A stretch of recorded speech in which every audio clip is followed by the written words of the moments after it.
Hello, Becky from the Body Coaches, and I am back with the next in the series on the habits.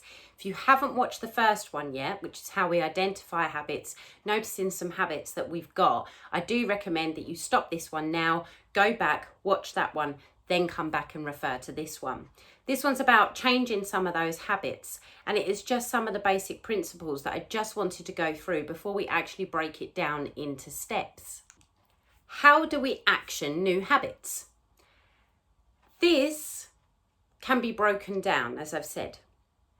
Some people prefer to set a date. So for example, if you're looking at quitting smoking, an app will ask you to set a date. So you set a date for your quitting smoking.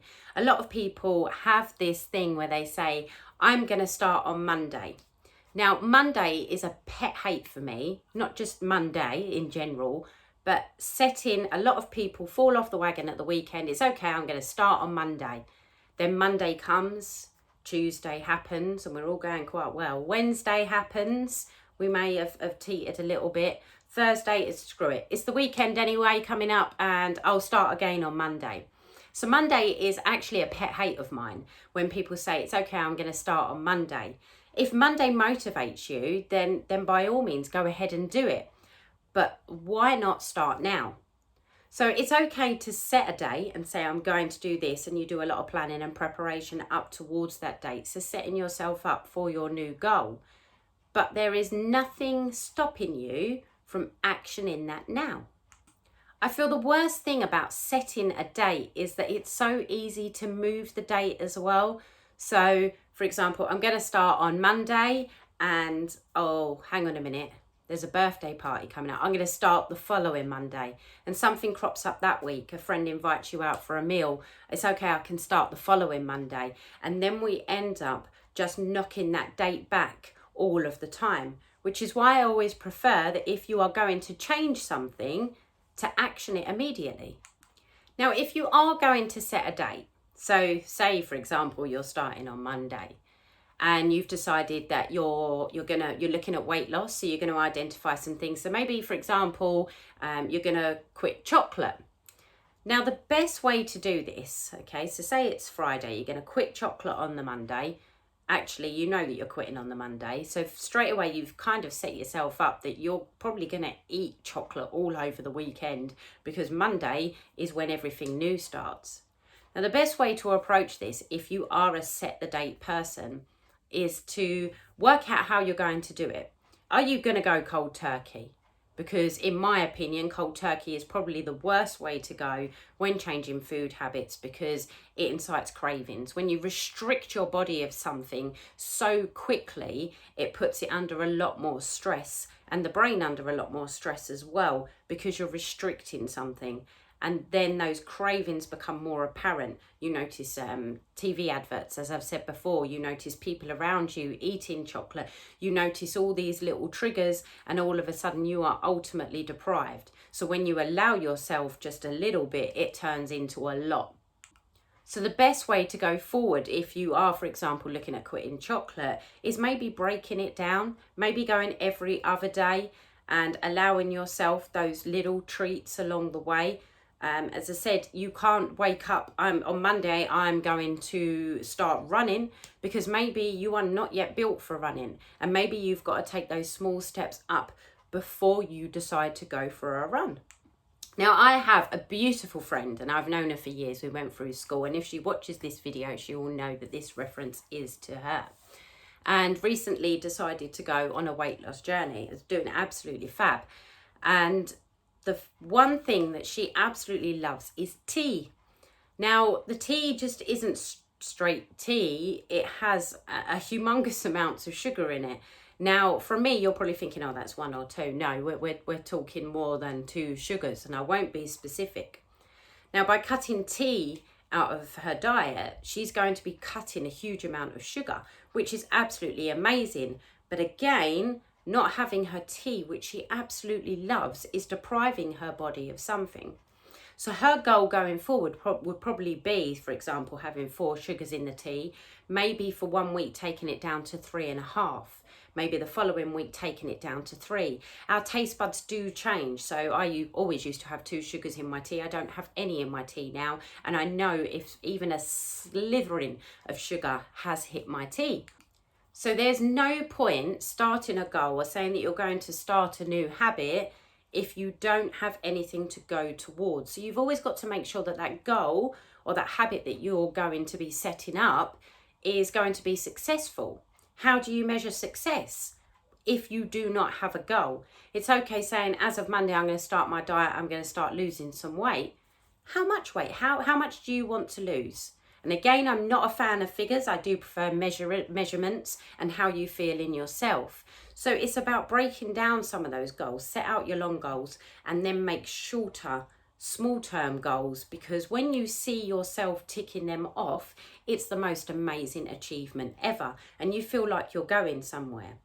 So again, if you're going to set a date, then by all means, plan ahead. But ultimately, okay, why set a date? Why set a date? Because if you've got something in mind, there is nothing stopping you from starting right where you are now. Which is why with clients in Project U, when we work on things, they always get their email and their weekly goals set up for them on the Friday. Because I find that if you can nail it on a weekend, then you're more likely to nail it for the rest of the week. Now, whether or not that's personal for me, but that is the way I like to set things up. Because as I said, you start on the Monday, generally you've fallen off the wagon by the Friday, especially if you are extremely restricting yourself. So why set a date? Why move forward and say, I'm going to start this on a Thursday? Actually, you can start right now. So if you want to set your goals, you're more than welcome to grab out a piece of paper and a pen and set your ultimate goal and breaking it down into smaller goals if you want to. Again, making it measurable. There's no point saying I just want to lose weight. There's no point saying I just want to eat healthy. There's no point saying I just want more tone. There are different ways that we can break down those goals. And as I said, you can action it straight away. So if you are feeling motivated in the moment and you want to grab pen and paper or you want to type it out on your notes on your phone, that's perfectly fine. I always find pen and paper preferable because you can pop them up on a wall somewhere and they are visible to you. On a phone, you can get distracted. So you can get distracted by Facebook, a phone call, a text message, and it's not visible there unless you're going to set it as a wallpaper. More importantly, if you're setting a goal, you need to make it accountable. So you need to be marking off which way you're going and which direction you're going. So for example, if you want to exercise more, so you want to lose weight, you need to get your nutrition nailed, and one of those things on your goals is I'm going to exercise more. You can make it accountable by marking a red heart, for example, on your calendar each time that you exercise, so that you're making it accountable for yourself and you can see how regularly you are doing it. A food diary is a great way of making yourself accountable for what you eat, because if you do have a naughty nibble, it doesn't matter, but it does have to be, you write it down. Why? Because if nothing's achieved in a couple of weeks' time, you quite often find that you forget those naughty little treats that you've had. And when you look back over a food diary, you can start pinpointing things and where you may be going wrong. As I said in the previous video, Facebook is a good way of making yourself accountable. So for example, the press up challenge that people are doing now, they're making themselves accountable for it by popping it up on Facebook. Another one is making it accountable with a friend. So you and a friend could be sharing a food diary, comparing the amount of steps that you're doing or how much exercise that you're doing every week. But more importantly, out of all of this, we talk about setting goals, we talk about breaking things down. The worst thing that you can do is get yourself stuck in what I like to call analysis paralysis.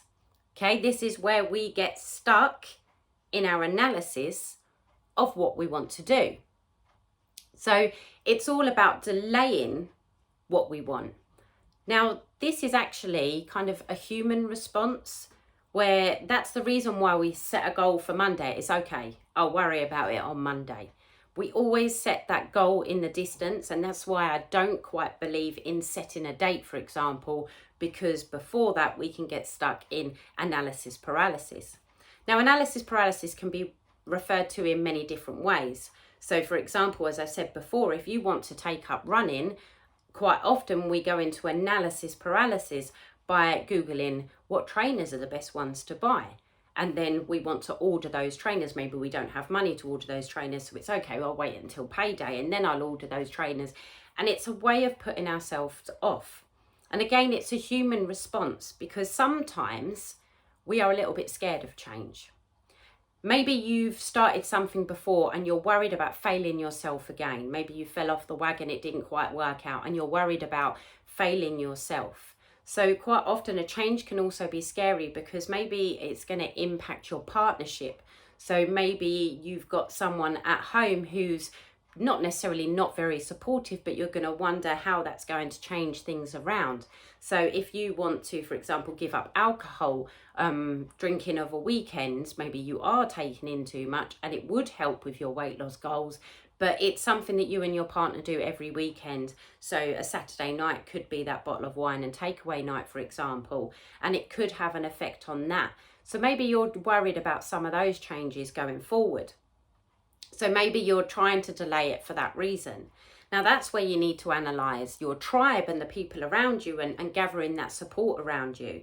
If you've got friends that like to go out drinking and binging every single weekend, then you're going to fall off the wagon every single weekend. And you're going to be scared of those changes around your friends.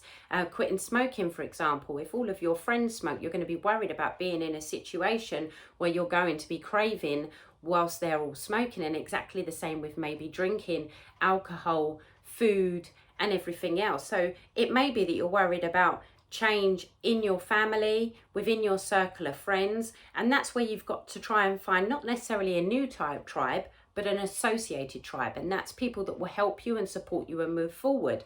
There are plenty of groups on Facebook, there's plenty of local places. So for example, if exercise is your thing, we're the body coaches, and if you're local to us, you can come and join our tribe. So getting away and just meeting some new people, not finding a new tribe, but finding an additional tribe that's going to help you move forward. So yeah, going back to analysis paralysis, where we talk about possibly finding the right tools for the job that you want to do. So whether or not that be trainers for running, a sports bra, a whole new gym kit.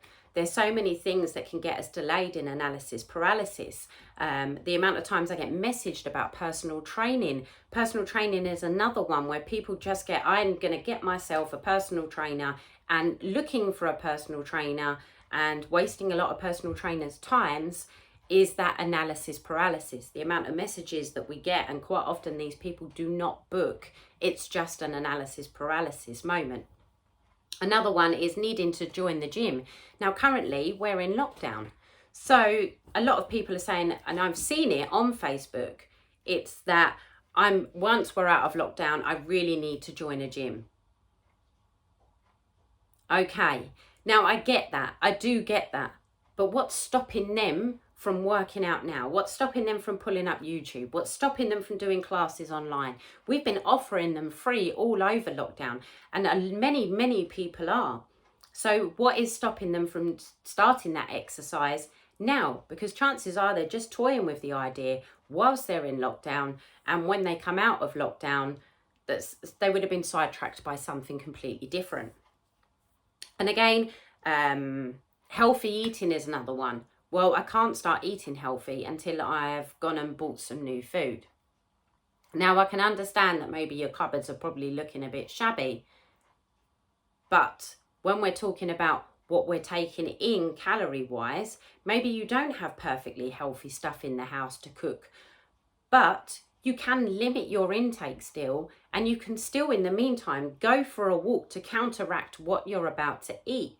So there's nothing stopping you from taking that little bit of extra exercise, because if you are intaking the same amount of calories, but you're burning more off, then you are still making an indent in your weight loss goals.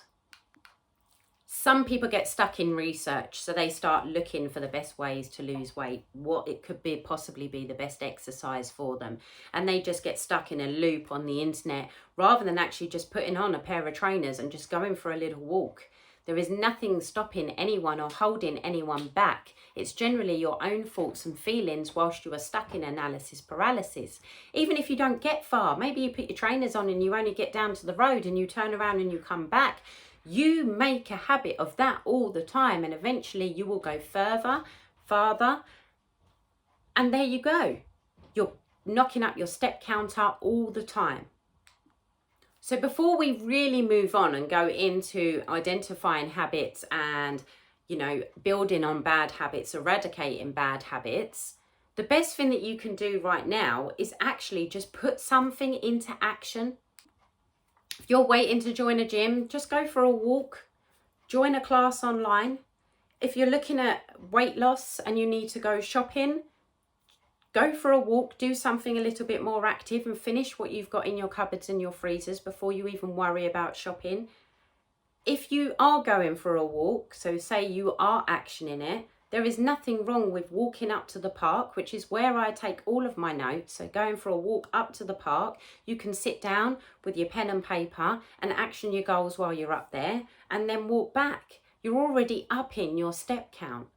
Even better, you can go for a walk and use your phone as a dictaphone and start thinking about your goals and recording what you want to do, what you want to achieve, how you're going to break that down, what's going to make you feel good about it, what are the steps that you're going to do.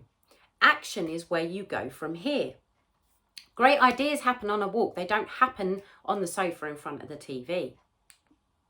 So if you have something in mind, before you start thinking about habits, just action it. Action it now. Don't get stuck in analysis paralysis. Don't put too much to pen to paper and work out for weeks to come which way you are going to go. Start walking and do your planning in between. So from me, video 2 on the habit series, and the next one, we're going to start breaking existing habits down and where we can put new habits in. In the meantime, enjoy your action.